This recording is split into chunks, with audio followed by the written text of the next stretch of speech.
Welcome. I'm your host, Coach Jake. This is the podcast where we explore the journey from no one to number one. Hope you guys are doing good. We got BJJ professor psychotherapist, Okana C, cyber spin kicks. Man, everybody's jumping on. Gibbona Ventura, the Ferradino, Mastermind Martial Arts. What's up, Dan? What's up, Morgan? Matt and Schultz, what's up, bro? Aaron, 907 Blaze Darbone. Getting all you guys on there. Give me a number one in the chat. Hope you guys are doing good. We got people blowing up out on YouTube, Facebook as well. Happy to see you guys. I was in sunny Orlando this weekend, man. How awesome was that? I got to escape the -2 degrees here in Colorado and got to escape to Orlando to do the 2-day camp, accelerator camp. Coachingcatch.com is the place to learn more or register if you're really serious about being the best at grappling. And we had a killer turnout. Fantastic. We had a couple guys from BJJ Fanatics come down and actually do the whole camp, which I was really excited for. Actually, a gentleman named Zach and another guy named Ty. But Zach was the guy who filmed my catch wrestling takedowns, catch wrestling submissions. And he eventually came. And so I think he dug what he was seeing. And then we came and just grinded, man. We also had Chris Silvio, a famous indie pro wrestler, as well as Bulletproof Blake Troop, who is hot off his 90, well, I think it was like a minute double wrist lock, brutal win, knee tap, takedown right into the double wrist lock, crank the hell out of the guy. You can go watch the videos. I posted some highlight reels here on Instagram. Anyway, hope you guys are doing good, man. Let's see, who do we got? Hansry89, Ty, Maginty. Yeah, thanks, Matt, for the number one. Thanks, Morgan. Foy, hey, bud. Yeah, man, blown up. Let's go. Catch Jitsu. What's up, man? Yeah, number one, dude. Hybrid grappling. That's the game, dude. We're number one in that. I hope you guys are well. Did you have a good weekend? Like I said, I was super stoked. I got out of the cold, so I could not be happier. I gotta be honest, man. I gotta get the hell out of Colorado. I grew up here. I love the people, but the cold I am done with. And to be honest, I got this issue from grappling. I talk about it from time to time. I got a carotid dissection. Does anybody know what that is? If you don't know what that is, let me know in the chat and I'll explain it. But I have a carotid dissection. So basically I have one carotid artery left from getting choked too many times. The other one collapsed. And that's what a dissection is. And so, I get lightheaded, and especially in Colorado. It doesn't happen to me when I'm at sea level in Florida. I feel like $1 million. In fact, I'm 50 this year, and I'm pretty sure I could do more squats than everybody in the room. I know that they're all still sore after this weekend. I guarantee it. But I'm in great shape, but it is so hard with only getting half the oxygen that everybody else gets. That's what forced me to medically retire in 2014. I didn't even know until 2019 when I got I had a blood clot and they scanned me for everything else. I had a blood clot in my shoulder. And as they were scanning, they're like, do you know that you have no carotid artery on this side either? I was like, didn't know. And the vascular surgeon told me that it had happened probably because of the healing pattern and it was completely sealed, that it had likely happened 10 years earlier, which I didn't know. And I didn't know the symptoms of a stroke. And I was stroking out too. I was having a bunch of mini strokes, losing my vision, losing feeling my arm, all kinds of problems with my speech, personality changes. Dude, it took me a long time. I did not know what was going on. Almost the entirety of my living in Utah, I was mental. I was having a hard time, and I still pushed through. No fucking excuses here. I'm just letting you know it's a real deal. And my friend Chris Martin is the guy who turned me on to it. He was the one who helped me discover this. It probably would still have gone undiagnosed. I wouldn't know what happened. But these carotid dissections are happening worse, in my opinion, than a lot of the CTE, the concussion trauma you find in the NFL. All you Brazilian jiu-jitsu guys ripping the shit out of each other and fighting out of chokes, like I did when I was a youngster in judo and jiu-jitsu. I didn't know better. These carotid dissections are no joke, man. I mean, I would probably still be grappling today. I love to fool around. That's why I transitioned to coaching, because I am the most obsessed guy with this sport of catch as catch can and hybrid grappling that I know, and probably most people know. I've done more work and been involved longer and output and produced more than anybody, whether it be coaching or shows or research or educational materials. Anyway, Aaron, wow, people need to be educated about it then. Yes, sir. That's what I'm trying to do. O'Connessy, no, that's crazy. It is crazy. It sucked. Aaron says, knee tap is always the coolest. It is cool.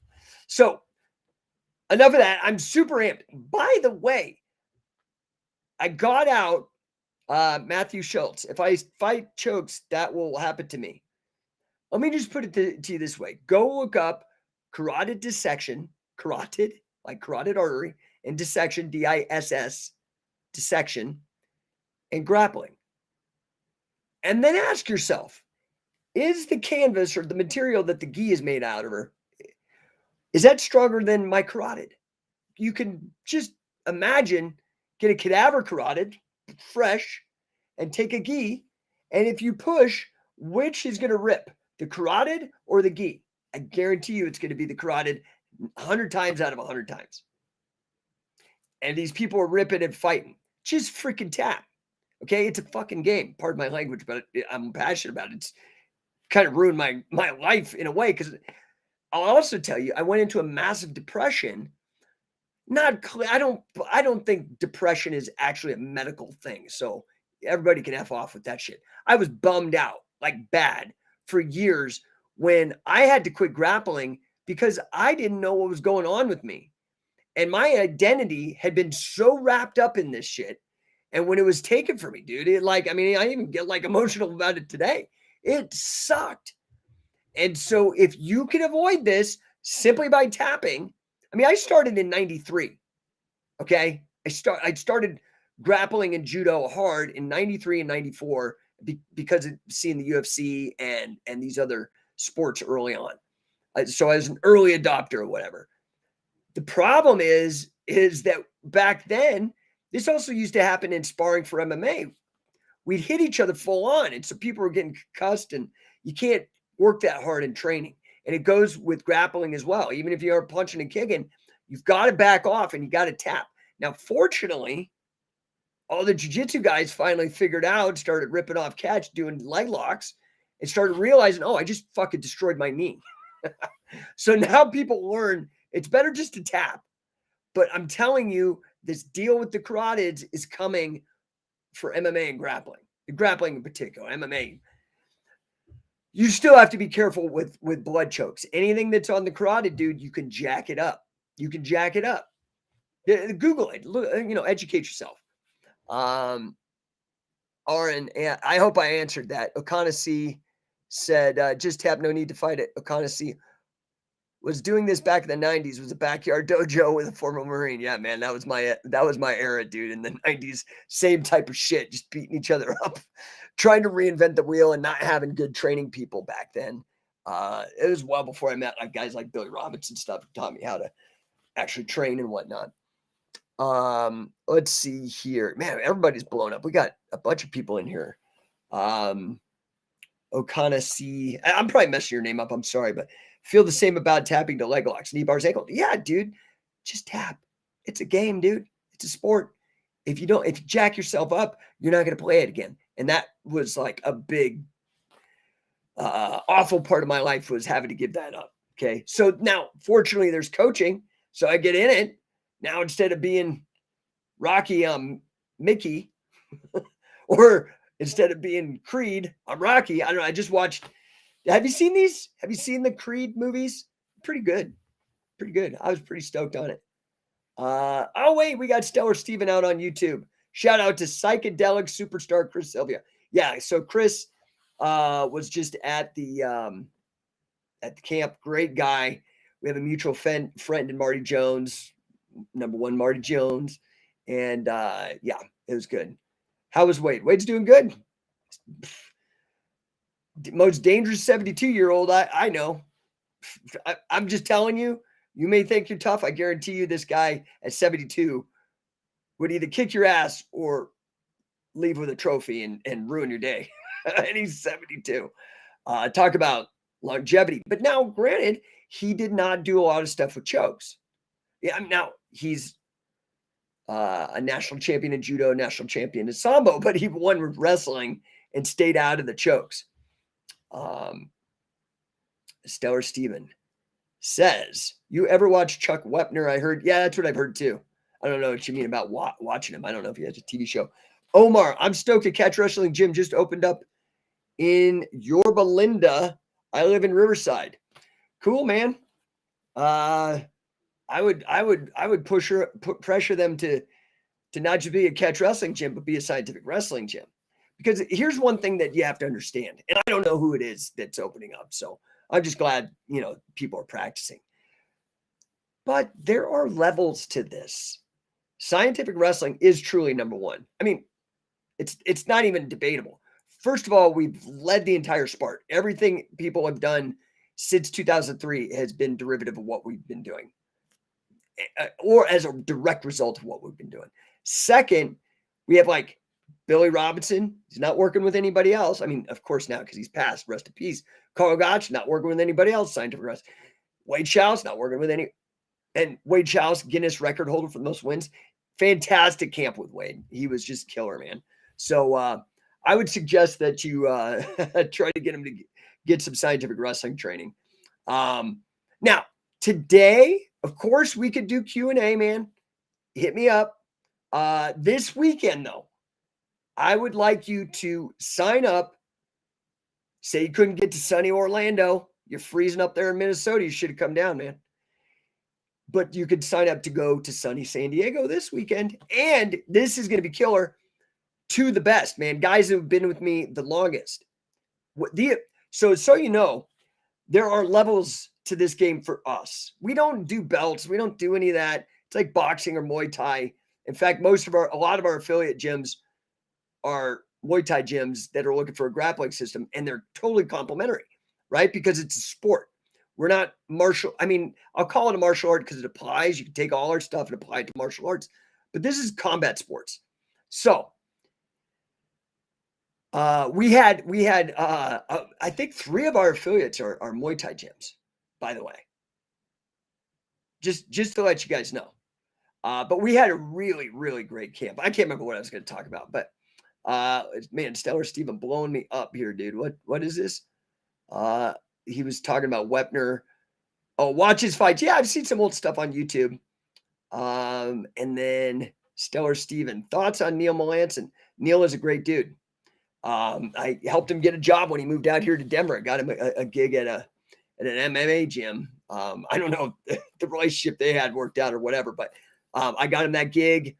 I've known him for a long time. I'm a huge fan. I think what Neil does best is Neil is an innovator. And what I love about Neil versus the other, there's other people in this market, big names that love to pull from the catch as catch can reservoir of knowledge and then act like they discovered it or not give any credit. And it's blatant. There's some of these guys that are blatant. For example, I know a guy, biggest name you can imagine, a coach, straight up ripping off Wade Schaus and not giving any credit. Straight up, word for word. I have video by video comparisons. So Neil doesn't do that. Neil is fantastic. Neil gives credit, gives to the community, and he innovates. In fact, a lot of his cradle stuff, he wasn't doing cradles. And then I put Neil and Wade on a camp together in Florida. I think it was in Orlando years ago. And it set off this thing with him, right? And now he does all, but I love Neil. And Neil is great because, in my opinion, I feel that one of the lineages in catch that doesn't get enough love is his lineage, and that's the Gene LaBelle Hyaston lineage, and he does such a great job repping for those guys. Stellar Steven says, I got Josh's Toho video. Good. Okay, awesome. Good, dude. Let's see what everybody else is saying here. Catch Jitsu says, you need to get catch wrestling in Southeast Asia. It's hard to get actual catch here. And there's a lot of bullshit. Oh, yeah. So I was saying, there's like levels to this game. I've tried to make our affiliate program available. So I don't know what I could do, man. I've made everything available, but you can lead a horse to water, but not make him drink, right? Have you heard that phrase? So, some people in Southeast Asia, send them over to scientificwrestler.com. It's the best affiliate program in the business, value-wise. The value stack, the offer is freaking irresistible, dude. Go over there and look at this. You will not find it for this good of a deal, and especially for the early adopters. Just so you know, you could get in, but the price to be affiliated, the 11 gyms that have affiliated with us, the 11 affiliates that we have, I'll put it that way, are have invested money with us, right? The original entry point was $8,000. I gave people, the first 8 people got a $2,000 discount. Now, since the first 8, the next to 11 have gotten into $9,995 or 97, whatever it is on the website, until we hit 15. Then it's going to go to 15 grand. You see how this works? When we hit 25, it's going to go to 25 grand. So the sooner you get in, the better the deal and the more money you're going to make. But the thing is the bigger we get, the more people that are going to join in. I'm getting calls on this like constantly, and I've even made it easier. You could get in with a down payment of $2,495 and $225 a month. You could scrounge that up on your freaking credit card. Okay. And this is an affiliate program. So it's designed for you to make money, because I realize my mission to bring scientific wrestling, catch as catch can, hybrid grappling to the world, to improve the lives of every man, woman, and child on earth, whether they be a fan, athlete, coach, promoter, or a combination. That ain't going to happen unless you're making money helping me on the mission, right? It's not sustainable. I'm not a communist, and I don't have crazy expectations. It ain't a cult. You got to make money, right? You got to make money. Otherwise, it ain't going to go. So catch Jitsu, send them to scientificwrestler.com, and let's go. Now, the challenge is this. The reason why we are number one is because we have high quality standards. Anybody could just hang up a shingle and be like, I'm a catch wrestler. And they've learned from freaking YouTube videos. Okay. Not dues, not grind, not hard work, not showing up. Let's be real. This shit happens. Okay. So we have high standards of quality control. And the challenge for people over international is to get enough time to train with us for us to say, hey, you get the stamp. You know what you're doing. Let's go. So we've focused, and I'm also going to be honest, most of the money is in the United States. So we've focused very strongly domestically. We do have international in Canada. We have interest in Italy, Spain, Ireland, the UK. Europe is strong. We have not really tackled the Pacific Rim, although Australia has been knocking on our door hard. They want us to come tour. I don't have a lot of affiliate, but again, it's difficult to train. Just going to be real. I mean, you've all heard the 10,000 hour rule. Like you gotta, I don't want people just like, there's other affiliates that are trash and everybody knows the value is trash, right? Like, so Scientific Wrestling's got the highest standards. That's just the deal. That's just the deal that we're cooking up here. All right. Today, I want to talk to you, and I can't stay on all day. I got to get to this, the topic at hand. So, this podcast, I will talk about all the things that I do. But, predominantly my passion, as you can tell, is grappling and wrestling, scientific wrestling. But, I do a lot with fitness. I obviously invented the mace bell and inspired the entire modern fitness mace movement. I have my master's degree in financial mathematics. So I'm a bit of a nerd on philosophy of science, on math, on finance, business, economics. I love small business. My second passion, probably equal with wrestling, is entrepreneurship and small business. I think it's one of the most important things that every person should learn. I believe that wrestling, competitive wrestling, and entrepreneurship are the greatest methods of personal development, personal improvement, self improvement that have ever existed in humankind because of the levels of responsibility and the amount of work that it takes to succeed and to be number one. I love these things. I love the challenge. Now, that's why, even though I talk a lot about wrestling, I talk a lot about business. And in fact, the aim of this podcast is ultimately not just grappling literacy, but business literacy. Business literacy. I personally believe that being an entrepreneur and a small business person, I believe it's an ethical system. Because I believe that small business, and it's typically small business, because did you guys see that Woody Harrelson joke that he pulled on Saturday Night Live about, yeah, I got this script about these drug cartels, and the drug cartels somehow made so much money, they went and they bought all the politicians in the media, and then they basically forced everybody to take their drugs over and over and over again. And, obviously he's talking about lockdowns and what just happened. Catch Jitsu says, cool, let's talk later on. DM me, dude. Let's figure out a plan of attack, because my mission is to get every person on the planet to practice this sport. And it's ironic because you talk about Brazilian Jiu-Jitsu, most people know about it. But Catch as Catch Can is the single most impactful combat sport martial art that the planet has ever seen, quantifiably, in terms of, let's add up the number of fans, athletes, coaches, promoters, and business people impacted by this sport. I'm talking the derivatives, not just catch, but the derivatives. 119 years of Olympic freestyle wrestling, over a century of scholastic folk style wrestling in the United States and college, right, and high school. WWE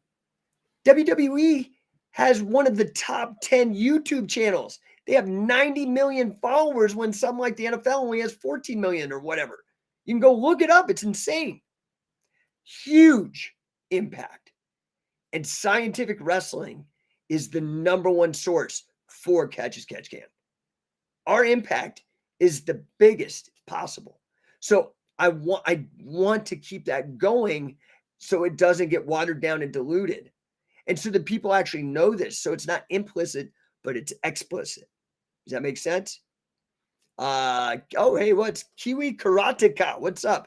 Do you know anyone doing catch in New Zealand? No, I don't.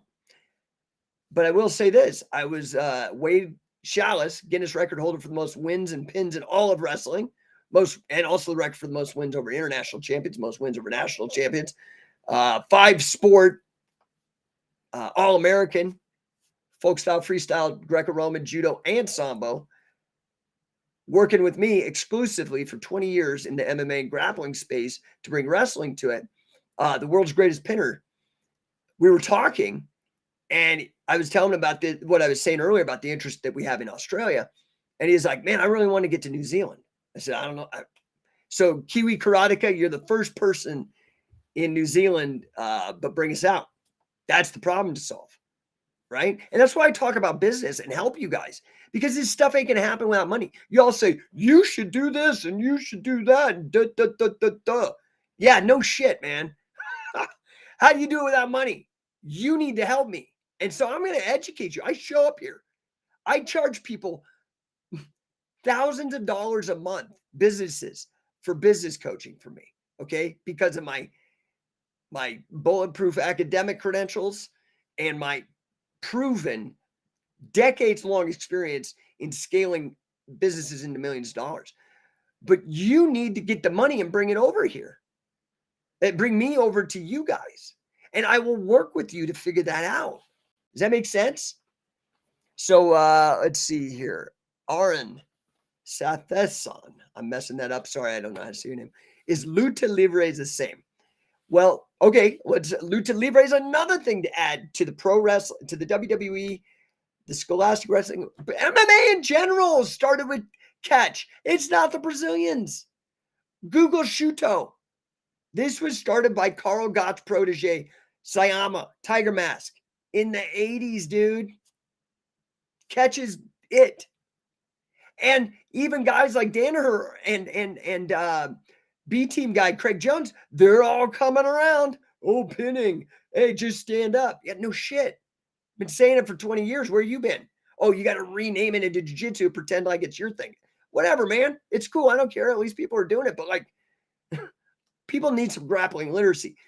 Luta Libre is Brazilian catch as catch can. However, yeah, Google that great video, the Dido's video about Rufino dos Santos and how the catch wrestlers were killing all the Brazilians, and they actually basically had to criminally gang assault the catch can guys.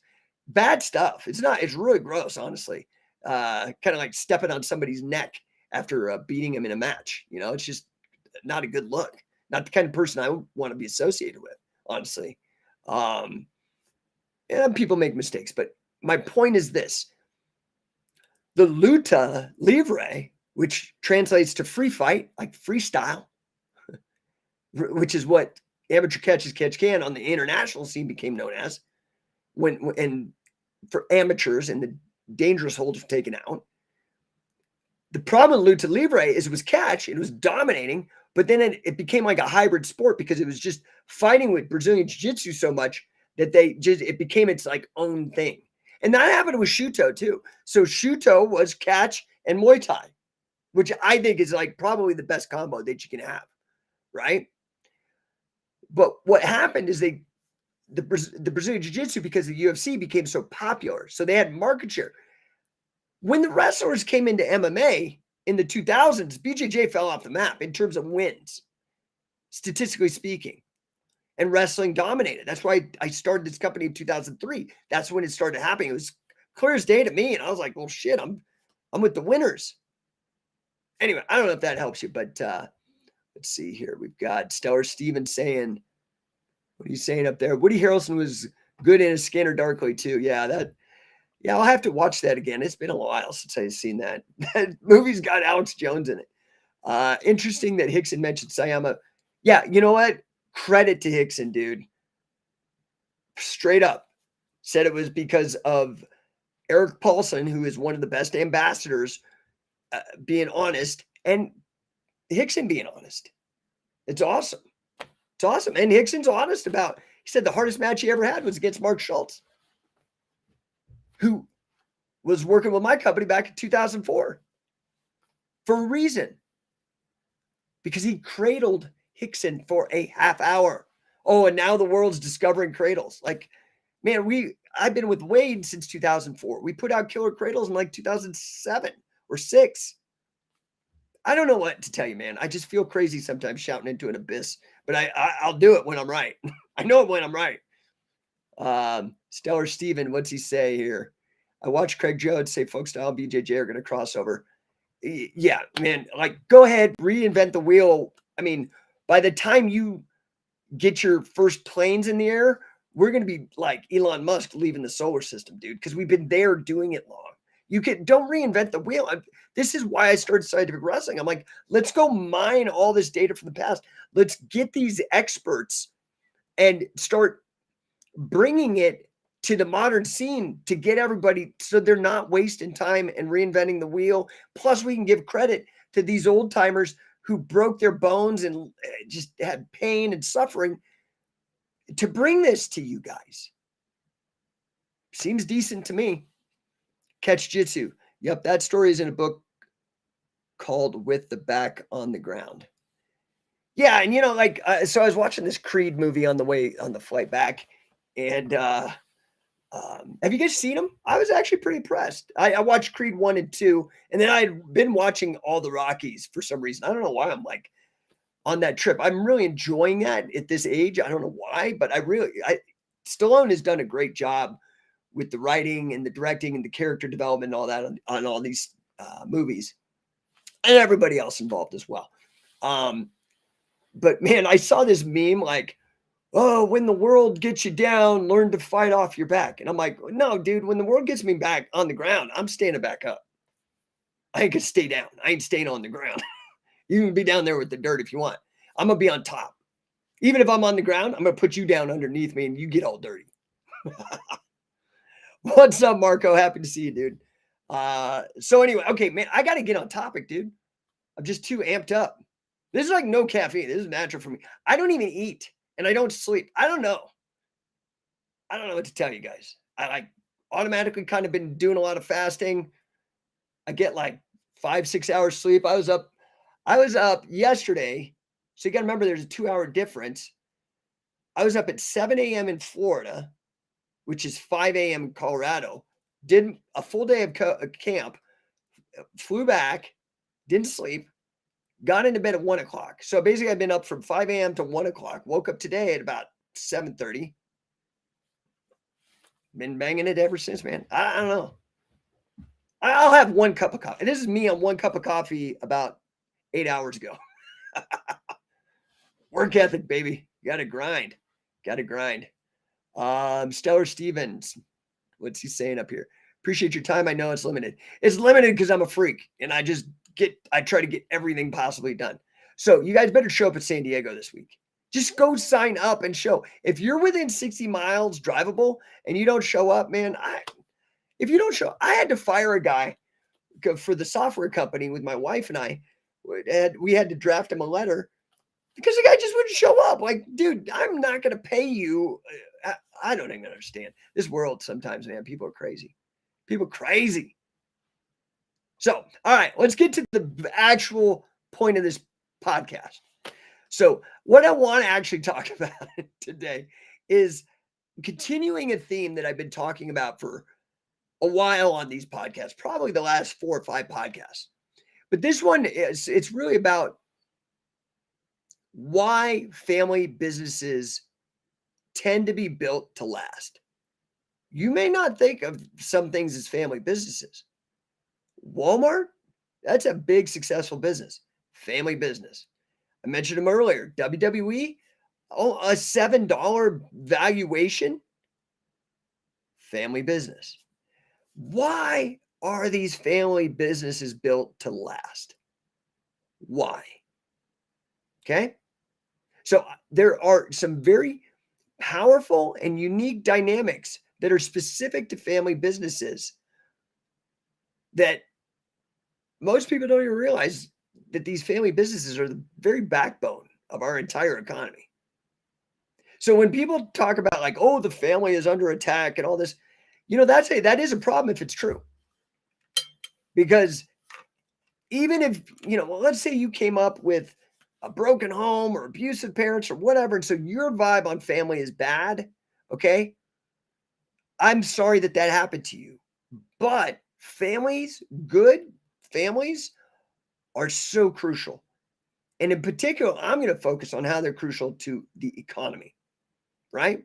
So let's talk about what's the motivation to start a family business? For example, my wife and I have a business. I have my own business, but my wife and I have a business. And my sister-in-law, my wife's sister, is in the business. So why make a family business, right? Well, of course, business is about making money, but it's not just about making money. It's also about creating a legacy. It's also about creating Disney. Walt Disney, but have you heard of Roy Disney? A family. Everybody's got Disney Plus. That's a last name. So a family business is built really on a foundation of shared values. This is absolutely crucial in any business, but because family members, they've already come up together. They've got shared values. They also tend to have a common vision for the future. These are baked into a family, things that you're trying to recreate in a business. right? And just like a family in a business, if you're really thinking big, you're trying to create something that's going to last for generations to come, right? But it is not just about this long-term vision. It's also about like the day-to-day. And the thing with a family, sometimes you can hate your brothers and sisters, but you still got to get along. And that's the same thing that happens in business, right? These family businesses are built on a level of trust and transparency that are hard to replicate outside of families, right? So what does that do? That allows you to have more open, honest communications, more efficient decision making. These are all good things for business. You feel me? So the trust, the transparency, this also leads to probably one of the most important things in business, and that's accountability. Somebody who's supposed to take the trash out, that's their job. Hey, man, get on the trash. Little Johnny or Sally or whoever. That's already built in, right? Instead of these like corporate types that are like manipulative or trying to slip slide. Now, you could try that in a family, but it's much harder. And so when you have a family business, you get it, right? Now, another key thing that is crucial here is the ability to adapt and evolve. Vince McMahon, his dad was in the business and only took it to this level, only millions of dollars. Successful. Even after all these years of inflation, $1 million is still a lot of money. But not billions of dollars like Vince. And why? Because he adapted and evolved. He was able to say, hey, cable TV, this is a new technology. We don't need to do this territory system and travel around and do all, because this cable, I can pipe this stuff up into anybody. And what they've continued to do, you could see this with the hiring of Logan Paul. They're smart to this. They're like, okay, cable was a massive win for us. What's going to happen when we leverage YouTube? Smart. Makes sense? Because the younger people, I got kids. This is another thing that's fantastic. I have kids. If I did not have kids, I would not be on TikTok. I probably wouldn't even really be using YouTube except maybe posting stuff on it. But now I understand it at a different level because of family. Okay. So this ability to adapt and evolve, you're able to pivot, make quick decisions. That's totally essential to stay ahead of like competition, people who are really hungry and trying to make money. Okay. I think maybe though, the most important aspect of family businesses is the culture, is the sense of community and belonging. That families have that hands down. Family businesses aren't just making money, they're also creating a sense of belonging, a sense of purpose for everybody involved. To me, that's really what separates. There's a lot of things I already talked about it, but this one is hard for non-family businesses to replicate, that cohesion. So remember, family businesses, they're built to last because they're built on shared values, built on trust, transparency, accountability, adaptability, and community, the culture of the business. Right? So next time, if you have a choice, because the other thing, like I said, business is an ethical system because it is based on consent. Now, pharmaceutical companies forcing you to take shots, that's not consent. To me, that's not business. To me, that is because they have become fascist, which is fascism means binding together government, which is force, and business. No bueno. No bueno. Right? Just consent. So the next time you have the choice, to support a mom and pop organization or a big corporate whoever who's doing sketchy shit, I would really consider going with the family business, supporting a family business, and remembering these powerful dynamics that really are the backbone of the American economy. All right, I finally got through what I wanted to talk about. I am super busy. I will answer questions. Stellar Steven's still blowing me up. I love it. Thank you, sir. If you're digging this, give me a number 1 in the chat. I always appreciate it. Stellar Steven says, pro wrestling tends to have a lot of family businesses, especially during the territory years. Yeah, man. The Jarretts. I mean, the patriarch just passed away. Jerry Jarrett, right? With Jeff Jarrett and all these other guys. Stellar Steven throwing down the number 1. Appreciate you, dude. All right, guys. I'm going to jet. I was trying to keep these shows to 20 minutes, but I get excited and I want to blow everything up that I'm doing. And I'm doing a lot, so it's hard to squeeze it all in. I hope this was good for you. I really am on a mission to improve lives through physical fitness and fiscal fitness. All right, Johnny Cologne, thanks, bro. Thanks for the number 1. That is my mission. The way I do it through physical fitness is all this stuff with scientific wrestling, the mace bell, grappling training. I think it is the greatest method of personal development known to humankind for men and women and children. The other way that I am trying to improve the lives of everyone on the earth is through business literacy. Helping people learn how to make businesses, how to make money, how to create value is really what that is to other people. And how to create wealth and security and freedom. If I can help you, I'm here to help you. Right? You can go over to Scientific Wrestling for the physical stuff, and you can go to number 1 coaching for the business stuff. number1coaching.com or scientificwrestling.com. Appreciate you guys. We will catch you guys tomorrow. Appreciate all the questions, everybody popping in on the chat. And yeah, man, hit me in the DMs if I can hit you.